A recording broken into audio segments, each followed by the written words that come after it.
Since those disappointments were being overseen by white male baby boomers, it was easy for Americans to picture Obama representing change. Perhaps a young, energetic black man from the tail end of that generation, one influenced more by the 80s and 90s than by the Vietnam War and the Civil Rights Movement, would change the way Washington worked. It's a sentiment many Obama loyalists tried to remind the president of from time to time. Robert Gibbs, the president's first White House press secretary, never believed voters were sending the message that the country was ready for a black president in 2008.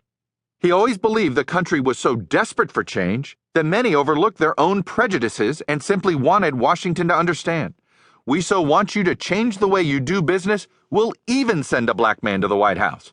So Gibbs would regularly remind his colleagues.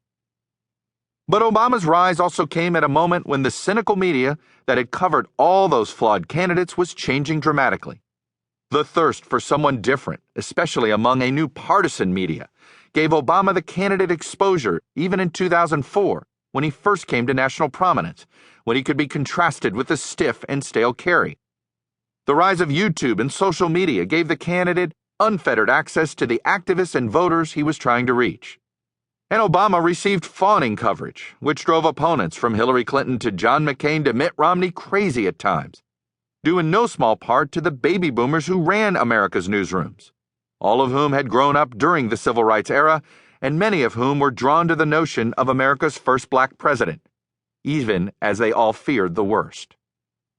Like several of his recent predecessors, the president came to office with a clear mandate to change the city and its governing institutions.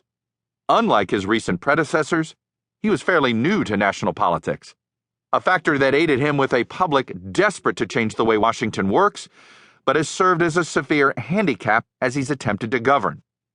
Not since Jimmy Carter's election in 1976 had voters been so angry that the outsider they had sent to the Oval Office was so inexperienced.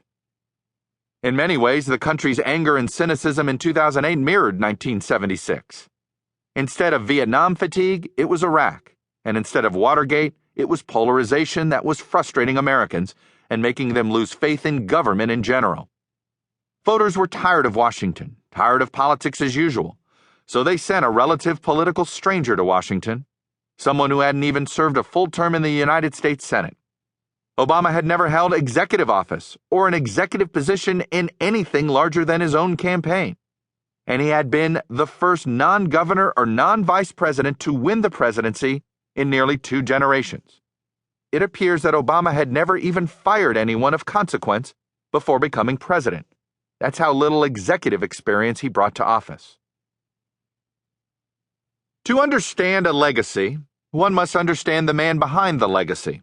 And despite 2 national campaigns, an insatiable media machine that measures its news cycle in minutes rather than days, and as much reporting as any president has ever received, Barack Obama the man remains shrouded in the carefully maintained image cultivated over his entire career. While there's no ordinary path to the White House, Obama's is more extraordinary than most. Most of what we knew about his childhood and his psyche in 2008 came thanks to his own memoir, Dreams of My Father. And while it may be hard for most Americans to relate to a guy born in Hawaii to a white mother and a black Kenyan father, there has always been something about his unusual upbringing that explains many of his best and worst personality traits. Despite being born in Hawaii, he was not raised as a child of privilege. He saw his share of poverty while living in Indonesia as a child.